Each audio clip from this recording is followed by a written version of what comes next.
Maegovanen Tolkiendili, Imlimbaire Maslin Fararda. Bienvenue dans un nouvel épisode de Tolkien en bref. Aujourd'hui, nous allons enfin finir l'histoire de Beren et Lúthien. Nous arrivons à la fin de leurs aventures et de l'histoire avec un dernier combat à mener contre le terrible loup Carcharoth.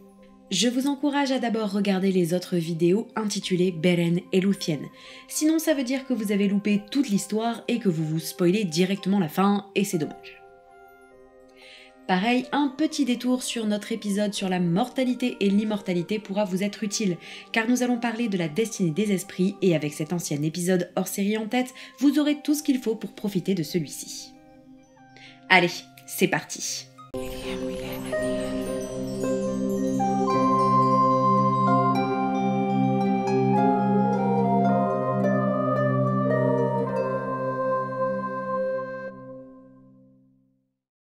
Donc, après avoir réussi leur quête et être rentré en Doriath, Thingol avait finalement accepté que sa fille épouse Beren, sentant qu'il ne pouvait rien contre cette étrange union et constatant que Beren n'était pas non plus Jol rigolo. Jol rigolo ? Tout aurait été parfait dans le meilleur des mondes si Carcharoth, ravagé par le Silmaril qu'il avait dévoré, ne détruisait pas le royaume du Doriath dans sa fureur. Les difficultés n'étaient pas terminées pour Beren. Carcharoth était inarrêtable. Chaque jour qui passait, il s'approchait un peu plus de Menegroth, semant la mort sur son passage. Thingol monta donc une expédition de chasse aux loups, afin de vaincre cette menace, et elle s'annonçait des plus terribles. Cette troupe comptait la crème de la crème du royaume, à commencer par Mablung, la main lourde, et Beleg, dit l'arc de fer, deux généraux du roi. Ce sont d'ailleurs quasiment les seuls nommés dans tous les récits. Ils reviennent souvent, et on en entendra à nouveau parler bientôt, donc retenez bien leur nom. Beren, bien sûr, se porta volontaire pour cette chasse, ainsi que Huan, le chien de Valinor, qui sentait que son destin était d'affronter cette monstruosité. Enfin, le dernier n'était autre que Thingol lui-même, car il n'allait pas laisser périr son royaume sans rien faire. Franchement, il remonte dans mon estime, Thingol. Non seulement il met sa fierté de côté et accepte que Beren épouse sa fille, mais en plus il va lui-même au front pour aller tuer Carcharoth. Franchement, respect. Le matin, ils sellèrent leurs chevaux et traversèrent la rivière de l'Esgalduin dans l'intention de remonter vers le nord pour intercepter Carcharoth. Huan et son frère, bien sûr, menaient la traque à la recherche des traces du grand loup. Sachant que ce dernier est très grand, qu'il détruit tout et que sa simple haleine parvenait à brûler ce qui l'entourait, disons que la traque ne fut pas la partie la plus difficile de la chasse. De son côté, Lúthien resta aux portes de Menegroth, mais elle avait le cœur lourd et une ombre tomba sur elle, donnant au monde une teinte noire et morbide. Les chasseurs chevauchèrent en suivant la rivière, jusqu'à ce qu'ils entendent les terribles hurlements du loup. Carcharoth était au creux d'un vallon où l'Esgalduin tombait en cascade. L'immense loup buvait là, essayant désespérément d'étancher sa soif et sa souffrance. Même s'il semblait tout occupé, Carcharoth vit tout de même la troupe approcher. Il ne les attaqua pas, préparant une ruse. L'eau de la rivière l'avait peut-être un peu apaisé, et il se cacha dans les broussailles pour les attendre. Nos chasseurs montèrent donc la garde autour du vallon, et attendirent. Beren se tenait auprès de Thingol, tandis que les ombres des arbres s'allongeaient, et ils se rendirent soudain compte que Huan n'était plus auprès d'eux. Oh non, je sens que ça va mal se passer. Huan, en effet, désireux de voir enfin ce fameux loup, avait perdu patience, et avait décidé de s'approcher seul de lui pour le faire sortir de sa cachette. Mais Carcharoth était rusé. Il parvint à esquiver Huan.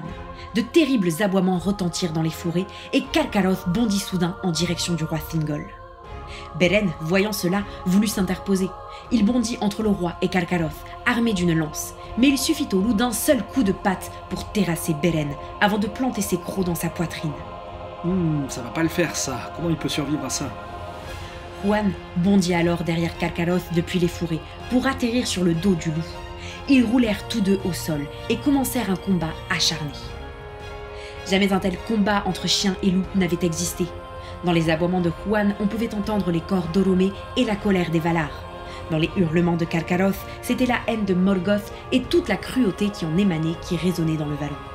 Le vacarme de leur combat était tel que les rochers du vallon se décrochaient et tombaient dans la rivière, engorgeant l'Esgalduin. Il fut évident qu'aucun d'eux ne laisserait tomber la bataille et qu'il s'agissait d'un duel à mort. Huan accomplit l'impossible, car finalement, il triompha de Carcharoth, et son esprit maléfique s'écoula et s'enfuit en hurlant doucement vers les cavernes de Mandos. Notez qu'il est dit que l'esprit maléfique de Karkaroth rejoint les cavernes de Mandos, ce qui valide donc l'idée qu'il s'agit plus d'un Maya que d'un simple loup. Mais Juan fut par le même temps rattrapé par son destin. Les blessures qu'il avait reçues étaient empoisonnées et mortelles. Victorieux, mais mourant, il rejoignit donc Beren, qui lui aussi dépérissait. Thingol, au moment où Beren avait été blessé, s'était totalement détourné du combat de Juan et de Karkaroth pour s'agenouiller auprès de cet humain qui avait tant chamboulé son existence. Mablung et Beleg, qui étaient postés plus loin, accoururent dans l'intention de venir au secours du roi. Mais il était trop tard, et voyant ce qu'il s'était passé, ils déposèrent les armes et pleurèrent. Juan s'écroula auprès de Beren et parla pour la 3e et dernière fois de son existence, pour dire adieu à son ami et compagnon d'infortune. Beren, trop faible pour répondre, se contenta de poser sa main sur la tête de son ami. Juan rendit ainsi son dernier souffle. Alors non, là je suis pas d'accord. On touche pas au toutou, c'est une règle absolue. Je suis pas d'accord. Mais reviens ! Non. Mablung, reprenant ses esprits, récupéra un couteau et ouvrit le ventre de Karkaroth. Les entrailles du loup étaient comme consumées par des flammes, et au milieu de ce capharnaüm de chair était restée intacte la main de Beren tenant le Silmaril. Lorsque Mablung voulut s'en emparer, la main s'évanouit, laissant le Silmaril briller de mille feux, faisant se dissiper les ombres qui les entouraient. Mablung le récupéra avec crainte pour le donner à Beren. C'est sûr que quand tu vois que le truc a juste consumé les entrailles d'une énorme bestiole, tu dois un peu avoir les chocottes de le prendre dans les mains. Lorsque le Silmaril toucha la main de Beren, ce dernier reprit connaissance et le tendit vers Thingol. Avant de s'évanouir à nouveau, il lui demanda d'accepter son offrande en disant « Maintenant, la quête est achevée et mon destin est accompli. » Mablung, Beleg et Thingol confectionnèrent des civières de fortune avec des branchages, et ils transportèrent ainsi Beren et Juan jusqu'à Menegroth, où ils arrivèrent à la nuit tombée. Leur arrivée avait été remarquée par le peuple, et nombre d'entre eux étaient venus leur apporter de quoi se restaurer et se soigner. D'autres prirent également des torches pour éclairer cette lente procession dans la nuit tombante. C'est sous le grand Hiriron, là où Lúthien avait été emprisonnée, qu'elle retrouva son père et Beren. Lúthien enlaça Beren en pleurant, car en son cœur elle comprit que cette fois-ci, il ne survivrait pas à ses blessures. Elle l'embrassa et lui demanda de l'attendre par-delà la mer, car elle n'avait nullement l'intention de vivre sans lui. Beren la regarda une dernière fois dans les yeux, avant que son esprit ne le quitte pour les rivages des cavernes de Mandos. Mais l'esprit de Lúthien sombra dans les ténèbres et ne s'attarda pas. Son féa quitta son corps en espérant rejoindre Beren chez Mandos. Son corps, cependant, resta intact, telle une fleur que l'on vient tout juste de couper. Un sombre hiver tomba alors sur Thingol et il parut vieillir d'un coup, à la manière d'un humain d'un grand âge. Oui, techniquement, les elfes vieillissent, mais cette notion est assez complexe et elle nécessite un épisode hors série à part entière. Donc c'est tout. L'histoire la plus incroyable qu'on ait eue depuis le début se termine comme ça. Le toutou meurt, nos deux héros meurent, et rideau. Pas vraiment. Avant cela, il va nous falloir faire un petit détour par les cavernes de Mandos. L'esprit de Beren partit donc en direction des cavernes de Mandos, comme c'est le cas pour tous les humains, mais avec la ferme intention d'attendre Lúthien afin qu'elle puisse venir lui dire un dernier adieu. L'esprit de Beren errait donc sur les rivages de la grande mer extérieure, endroit d'où les esprits humains prenaient ensuite un navire pour ne jamais revenir. Partir où ça? Seul Eru Ilúvatar le sait. Lúthien, submergée par le chagrin de la perte de Beren, quitta donc elle aussi son corps. Mais son destin était d'aller dans les halles de Mandos, avec les autres esprits elfes qui attendaient patiemment d'être réincarnés ou de participer à la bataille de la fin du monde.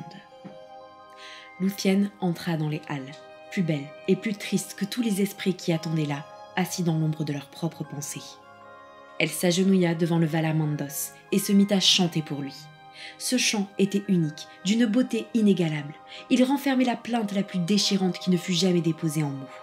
Il est dit que ce chant est encore chanté en Valinor, tel quel, et qu'il provoque toujours autant de chagrin dans le cœur des Valar qu'alors. Car ce chant n'était pas seulement celui de Beren et Lúthien. Elle avait mêlé dans sa complainte la tristesse des elfes et le chagrin des humains. Les deux peuples enfants d'Ilúvatar. Et tandis qu'elle chantait, elle pleurait d'innombrables larmes qui ruisselaient sur les pieds du Valar. Mandos, pour la première et dernière fois de toute son existence, fut ému et prit Lúthien en pitié. Mandos fit donc venir Beren devant son trône, et les deux amoureux se retrouvèrent ainsi là, aux confins du monde. Mais le Valar était bien embêté, car même s'il avait envie de faire quelque chose pour eux, il n'avait pas le pouvoir de retenir l'esprit de Beren, ni celui de changer leur destinée. Il sortit donc de ses cavernes pour se rendre auprès de Manwë, afin de lui demander ce qu'il pouvait bien faire pour aider Beren et Lúthien. Manwë, qui était pour rappel le chef des Valar et le plus proche de la pensée d'Eru Ilúvatar, prit ainsi le temps de chercher conseil au plus profond de ses pensées. C'est là que la volonté d'Ilúvatar lui fut révélée. Mais ça veut dire quoi exactement? Que c'est Manwë qui décide? Ou Ilúvatar? Tout comme pour le second mariage de Finwë, ce sont des questions auxquelles les Valar ne peuvent répondre seuls. Il semble que Manwë ait, dans ces deux exemples, la capacité de demander conseil à Ilúvatar, afin que ce dernier lui dise quoi faire. C'est donc Ilúvatar lui-même qui intervient pour aider Beren et Lúthien.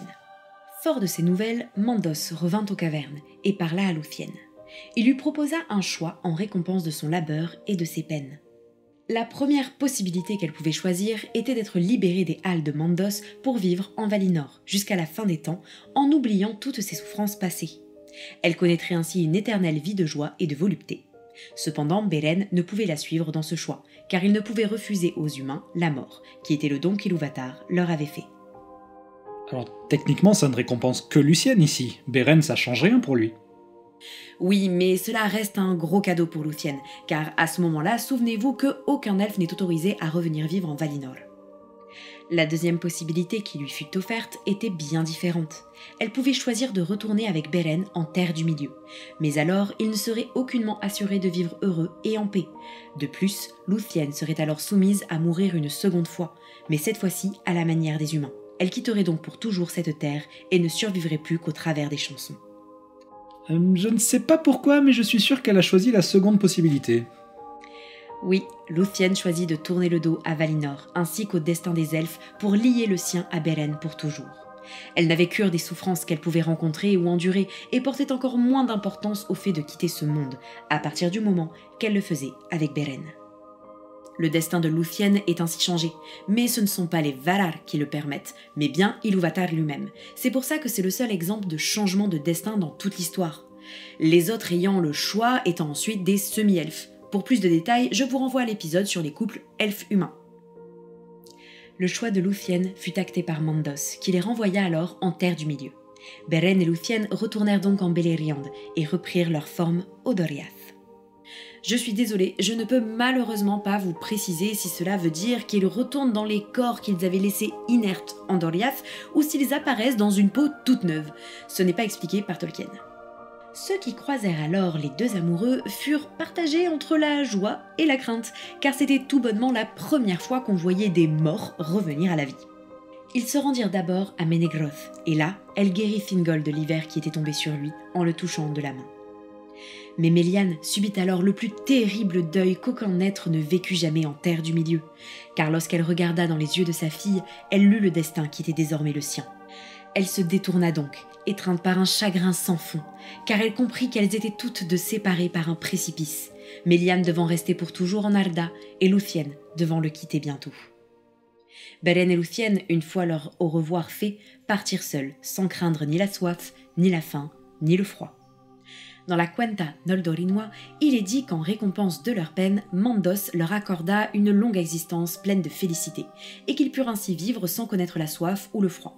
Si on n'est pas vraiment sûr qu'ils eurent une longue vie, car cela change en fonction des textes, il semble que le fait d'être protégés de la faim soit resté jusqu'au bout. Ils partirent en direction de l'Osiriand en passant le Gelion et s'installèrent sur Tol Galen, l'île verte, au milieu du fleuve de Laturant. Leur quête accomplie, ils ne feraient plus entendre parler d'eux, et hormis les elfes de l'Osiriand, plus personne ne les vit, et aucun mortel ne croisa plus la route de Beren.